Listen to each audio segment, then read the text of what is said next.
Develop the habit of sitting and reading. 21 दिन नींद आएगी तुम्हें, 21 दिन। बस एक ही चीज है जो तुम्हें राजा बनाएगी। 6 महीने काम कर लो, 1 साल बाद सिलेक्शन। सर ये बड़ी खतरनाक चीज है।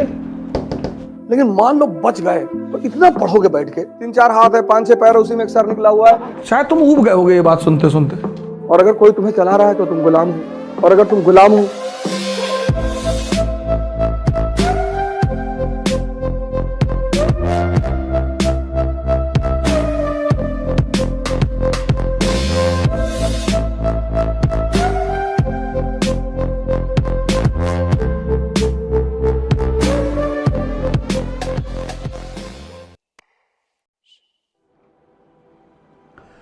Why I say every day, whenever I come, I say one thing, ध्यान करो। शायद तुम ऊब गए होगे ये बात सुनते सुनते कि यार बार बार ये बात क्यों कहते हो। और कोई तुम्हें राजा बना ही नहीं पाएगा।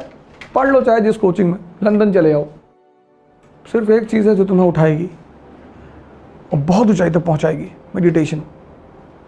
मेडिटेशन मतलब इसको देखना कॉन्टिन्यूअसली। बस एक ही चीज़ है जो तुम्हें राजा बनाएगी, और कोई बना ही नहीं सकता। बाकी लोग मदद कर देंगे, समय पे मिल जाएंगे, कोई इस चौराहे पे मिल जाएगा, कोई इस चौराहे पे मिल जाएगा, सपोर्ट करते चले जाएंगे, जिनको तुम मंजिल पे पहुंच के याद करोगे और तारीफ करोगे उनकी कि अरे भैया, without him my journey would have been incomplete and I am indebted to him. ऐसा बोलोगे तुम पत्रकारों के सामने। बस बड़ा प्यारा कॉन्सेप्ट है ये। Exercise is for body, education is for mind and meditation is for soul.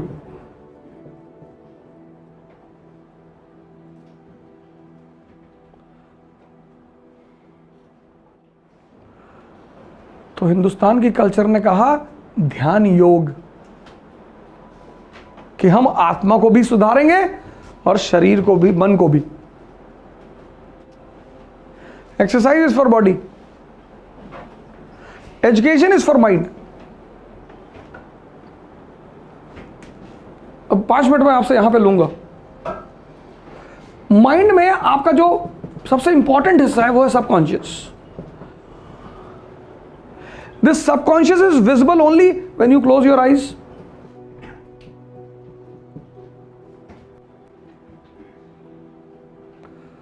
Pankaj ने पहली बार प्री दिया, इनका नंबर बहुत खराब आया। क्यों? उसकी वजह थी, ऐसा नहीं पढ़ने में कमजोर है, कोई नहीं कमजोर है दुनिया में। इस दुनिया में कोई कमजोर है ही नहीं।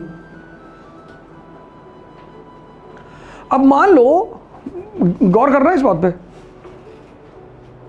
मान लो for past 20 years of your life you were involve in worldly activities, दुनियादारी, फैमिली, पॉलिटिक्स, राजनीति, रिश्तेदारी, ठेकेदारी, and then you got up to prepare for civil services. तो ये जो 20 साल का आपका सबकॉन्शियस माइंड है ना, इसमें वही चीजें चल रही पुरानी। Now when you will pick up initially D D Basu, बस सो जाओगे तुरंत, क्योंकि पीछे क्या चल रहा है? Family, relative, business, and you are inserting constitution. तो तुम धक्का मार रहे हो, वो पीछे से धक्का मार रहा है, तो दोनों के धक्के में नींद आ गई। लड़ाई, थकान होगी तभी तो नींद आएगी।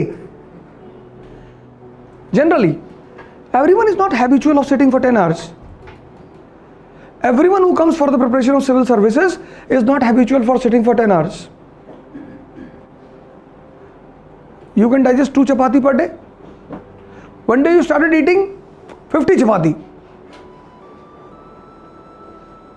When you came for the preparation, you were not digesting anything here about the books and all.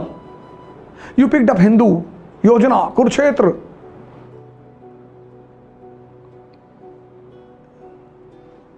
Economic and political weekly. You'll die. अगर तुम कभी पढ़ने के शौकीन नहीं रहे हो तो start from easy books, pick up historical novels. बड़ी अच्छी चीज, बड़ी आसान आसान, कोई बात नहीं सर, आपको सिलेक्शन लेना है ना, दूसरे साल हो जाएगा। इंपॉर्टेंट क्या है? सिलेक्शन। लेकिन मान लो तुम्हारा 2 साल ऐसा ही चलता रहे कि तुम्हारा पढ़ने में मन ना लगे, वो 2 साल गए। 80% people suffer from this problem. There is no one there in Delhi to counsel them. In entire India, there is no one there to counsel them. And for middle class people, to maintain the preparation for 2 years is very challenging. Education. You buy the magazines for children's, Champak, Nandan, read the stories. Develop the habit of sitting and reading. This should be your first phase. If you are not habitual of sitting for 5 hours per day, तुम छोटी छोटी कहानियों की किताबें ले आओ, रामायण ले आओ बाजार से. You bring Ramayana from the market, Mahabharata from the market. They are in pictorial form. You have other easy options. Documentaries of the big personalities, Fidel Castro, Mao Zedong. सुनो लगा के.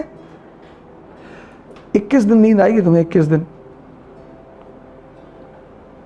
21 दिन के बाद फिर थोड़ा सा घुसेगा, फिर मजा आएगा तुम्हें. मेरे साथ प्लस पॉइंट यही रहा ना कि मुझे सही लोग मिलते चले गए और सही गाइडेंस देते चले गए और मैं उसे एक्सेप्ट करता चला गया.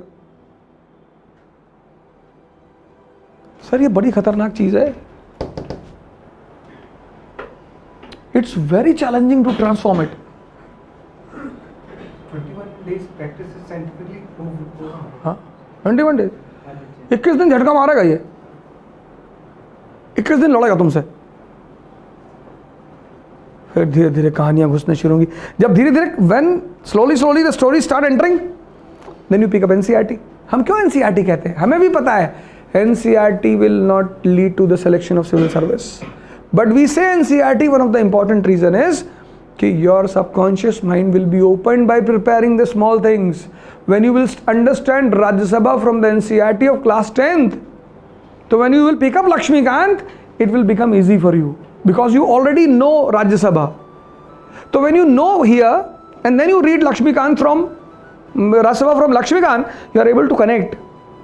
When here you are blank about Rajya Sabha and you pick up Lakshmikant, you sleep. This is again major reason we talk about NCERTs. 6 महीने काम कर लो, 1 साल बाद सिलेक्शन. पहले इसको तैयार तो करो.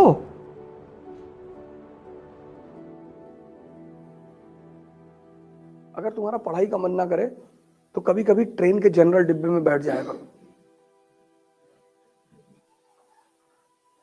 कुछ काम किया करो, जैसे ट्रेन के जनरल डिब्बे में बैठ जाओ जाके और यहां से कलकत्ता तक चले जाओ. अगर बच गए, थोड़ा चांस कम है, लेकिन मान लो बच गए तो इतना पढ़ोगे बैठ के. 70 की सीटिंग में 800 लोग बैठे, 3-4 हाथ है, 5-6 पैर, उसी में एक सर निकला हुआ है. तुमको मतलब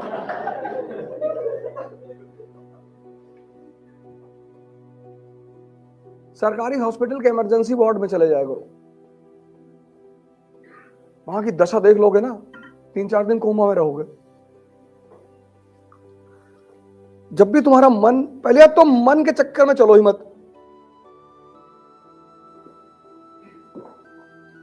आज सुबह मुझसे कार्तिक ने पूछा कि मन चंचल क्यों है? चंचल नहीं है. तुम्हारी उम्र कितनी? 21. अब इनकी उम्र 21 साल. 21 साल इन्होंने सब कुछ मन के कहने पे किया. इमेजिन करके देखो, तुमने 21 साल किसी का हुक्म माना और 22वें साल में तुम उससे कह रहे हो कि अब तुम मेरा हुक्म मानोगे. वो मानेगा?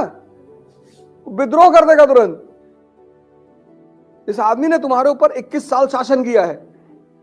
उसने कहा कि बर्गर खाना है, तुम ले आए बर्गर. इसीलिए जब किसी को डायबिटीज हो जाती है तो उसकी जिंदगी नरक हो जाती है. शुगर के पेशेंटों को देखो, और आमतौर पर अमीरों को होती जिनके पास पैसा है. अमीर नहीं मतलब पैसे वाला. अमीर और पैसे वाले दो अलग अलग बातें हैं. इनका पैसा ज्यादातर उन्हीं को होती है।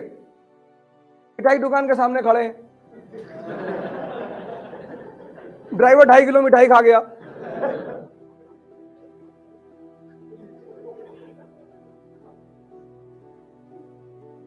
नहीं, ड्राइवर 2.5 किलो मिठाई खा गया और साहब रोस्टेड चना खा रहे गाड़ी में बैठ गए। कौन होता है तुम्हें चलाने वाला? और अगर कोई तुम्हें चला रहा है तो तुम गुलाम हो, और अगर तुम गुलाम हो तो राजा नहीं बनोगे। कोई माई कलाल, दुनिया में कोई कोचिंग, कोई मोटिवेटर, ब्रह्मा विष्णु महेश, कोई तुमको राजा नहीं बना सकता। अगर तुम खुद के ही गुलाम हो तो